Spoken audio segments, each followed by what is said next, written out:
If I say struggle, you can only imagine. Hi guys, welcome back to the channel. I hope you're all doing great. Welcome to this new video. This is the part 2 of Q&A of studying in Turkey, and it's mostly I think about medicine, because the second part, as I said in my previous video, if you haven't watched it, make sure you go and watch it. The first part of these Q&A videos was about studying in Turkey in general, and this part 2 is mostly about medicine, and it's taken from the questions that you guys have been asking me on YouTube, on the comment section below my videos, and a few questions from the post that I previously made, like recently, asking you guys to ask me anything that you're curious, anything that you want to know about studying medicine in Turkey. I have a couple of questions here, so here we go. Here is the first question. Is TOEFL or SAT mandatory for the medical universities offering medium of education in English in Turkey, like Hacettepe or Marmara? So yeah, definitely you need to prevent your proof of your English language in certain way if you are going to study at a university that's offering the education in English. So you definitely need to prove that you are able to speak or understand English. So yeah, you need some proof like TOEFL and SAT. Definitely you need to present that to the university. Question number 2. Hey, I'm a pharmacist. I'm from Pakistan. Which exam do I have to prepare for the Equality Pakistan degree? Unfortunately, I don't know a lot about this pharmaceutical industry, so I'm afraid I'm gonna give wrong information. So I say I do not know. Question number 3. Nerede doktorsun? Kaç yıldır Türkiye'desin? Okay, Türkiye'de doktorum. I'm a doctor in Ankara at the hospital here in Ankara. Bir hastanede doktorum. Yaklaşık birkaç senedir Türkiye'deyim. Onu söylemeyeceğim. Next question. Do they pay during internship after STS? If yes, then how much? As much as I know, there is no anything like a compulsory internship after you take your STS exam. If there is, maybe I'm uninformed about it, so I'm afraid I'm gonna give wrong information about this. But I think if there is anything like internship, I don't think it's gonna be paid, but rather you as an internee, you should be ready to pay. That's what I'm just thinking. I have no idea about this. Let's go to the other question. Do you periodically keep on making visa permissions to stay there and practice after you have completed residency? And if so, then are you eligible to open your own private setup? Thank you. Definitely, as long as you are here and you're staying here, you are not a citizen, you will have to go to the immigration to extend your residential permit as long as you are here, because mostly it's given like every other year. So you definitely need to go there for renewal. Otherwise, you might be staying in the country illegal. About the private setup, I'm not sure, but I just think like if you have all the diplomas and everything or that, and you have the cash, maybe you might be able to do that. But otherwise, I also completely have no idea about the private setting of your own as a foreign doctor. Let's move on. Can foreign students go to Turkey for studying medicine even without a scholarship? Yeah, definitely. You can come to Turkey as long as you have the money, and also as long as you can get the required amount of marks that's required of you to get in order to get enrolled into a medical school. So other than that, yeah, money and the required marks will make you be able to study medicine in the country. How much did it take you to learn Turkish? Oh my god, how much it took me to take Turkish, to learn Turkish. I'm still learning, it's a process, but I would say that I went to the Turkish course that was at the uni that offered the Turkish language. So I was there for 8 months, I think, yeah, 7 to 8 months, after which I was supposed to start uni. So I started uni with my little Turkish, and it was a struggle. If I say struggle, you can only imagine, but yeah, it was a struggle. So it's been a process ever since. Like, you always learn. So let me say, time, yeah, with time you get to learn the language. So it's a process, an ongoing process. I'm still learning, so no need to stress. Going on, are there any government universities that study English? Thank you, and keep doing the good job. You're welcome. Yeah, there are government unis that offer their education in English. When we talk about medicine, there is Hacettepe, of course, number one.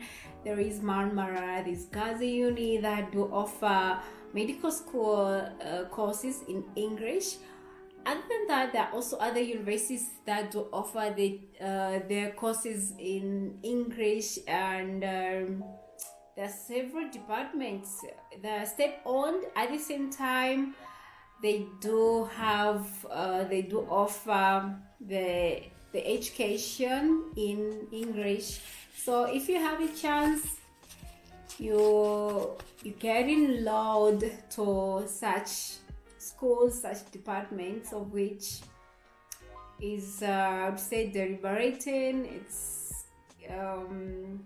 It's funny anyways, but I never had that chance, so it's okay anyways. I'm okay with what I have now. Let's move on. Where did you do your MBBS? Oh, okay. So I guess you knew maybe on this channel by asking this question, but I did my MBBS here in Turkey. I studied at Ankara University School of Medicine. So that's where I got my MBBS. Let's move on. Isn't it hard for foreign students to come in Turkey and after learning Turkish succeed to TOEFL exam? I mean, how much chance they have to compare native Turkish students? All right, okay, so we can see that there are two questions here. Yeah, let me answer the first part. Like, yes, it's very hard for someone who barely knows Turkish language to come here and start studying in Turkish. It's way hard than most people would think. So you can only imagine it's really hard.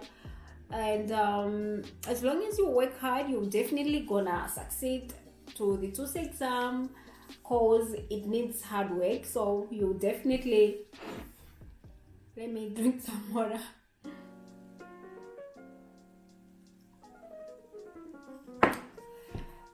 So yeah, if you're hardworking enough, you're definitely gonna make it to TOEFL exam. Like, you're going to graduate from med school and be able to prepare for the TOEFL exam and also pass the exam as well. And the second part is like, I mean, how much chance they have compared to the native Turkish students.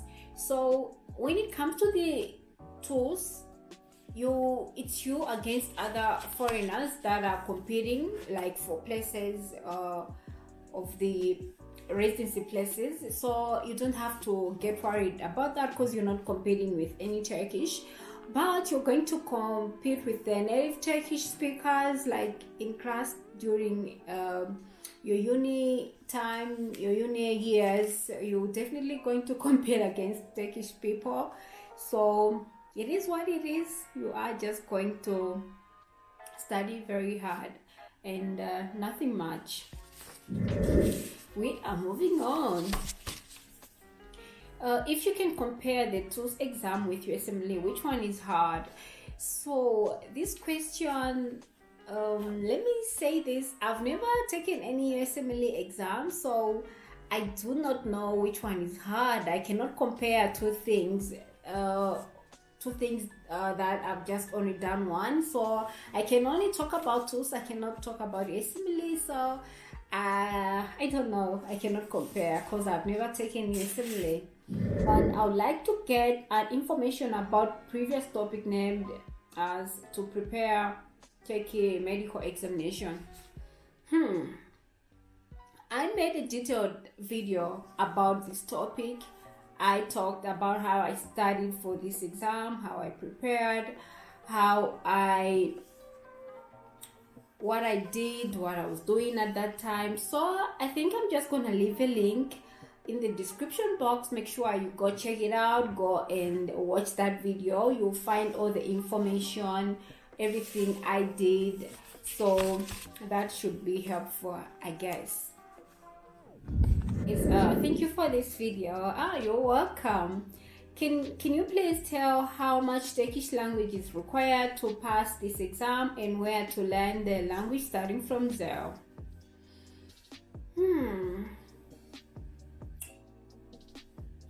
How much language is required?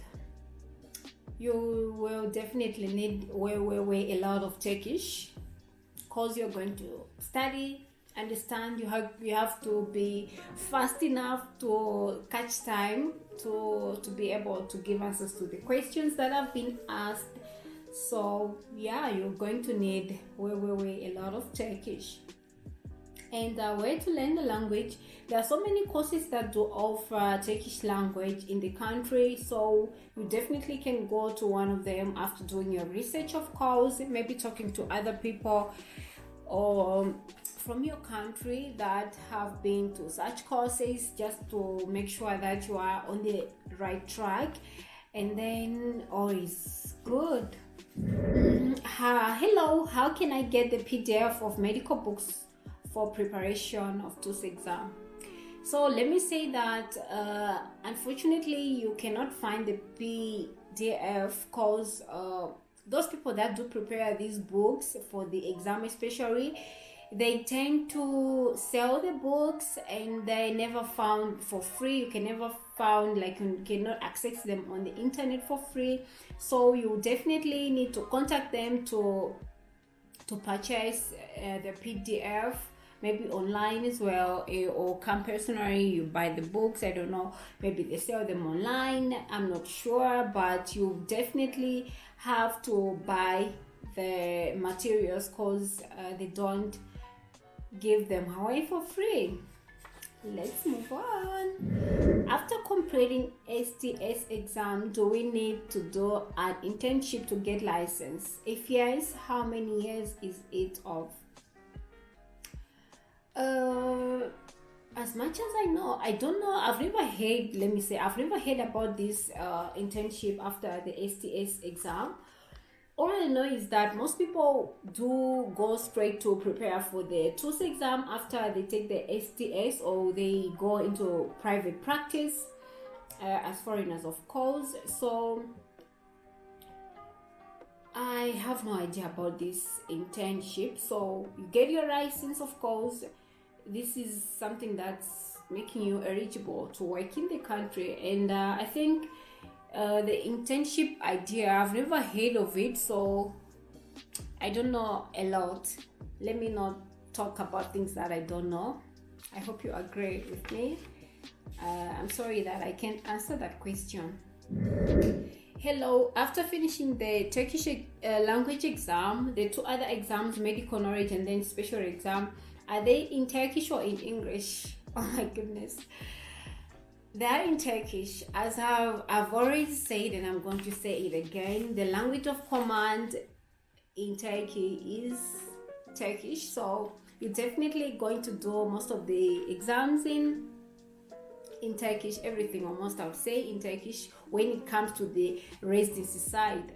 If you are at the uni and you are studying medicine in English, you definitely have the chance of doing your exam in English. I'm not gonna say anything because your department is in English, and yeah, you need that.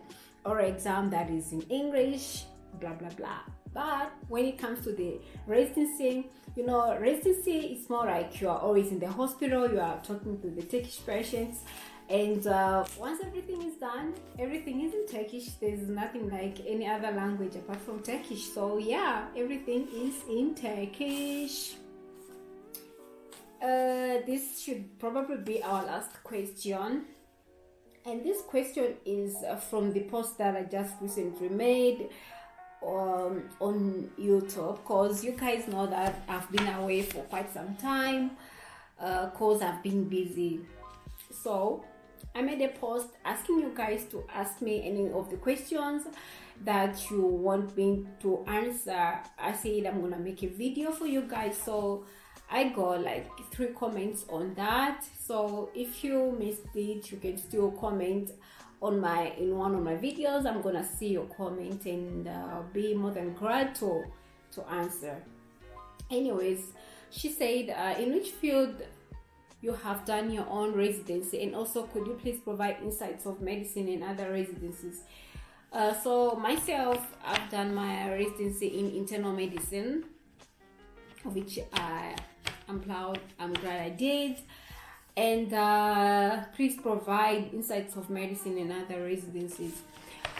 I don't know what specifically do you want to hear when you ask like insights of medicine and other residencies. I don't know what I have to say, but maybe this might need a separate video to talk about most like the residency details, maybe which departments are there, how many years they last for, what's the process like, maybe the thesis, the exam, do we have maybe like exams during residency, maybe something like that. I don't know, but if it's something like that, please let me know in the comment section. Maybe this will need a very separate video just to talk about residency, how it's done, how the process is like, and stuff like that. We have finally come to the end of our Q&A, another one of course. I hope I answered your questions in a way that you've been fulfilled. Like maybe I'm sure you've been looking for answers here and there. I hope I've answered some of the questions that you were curious to know. So please don't forget to subscribe, like, and share. And if you still have some more questions for me, don't hesitate. Write down your questions in the comment section, because I'll be more than happy to make another video for you guys just to answer your questions. So until next time, let me say bye for now.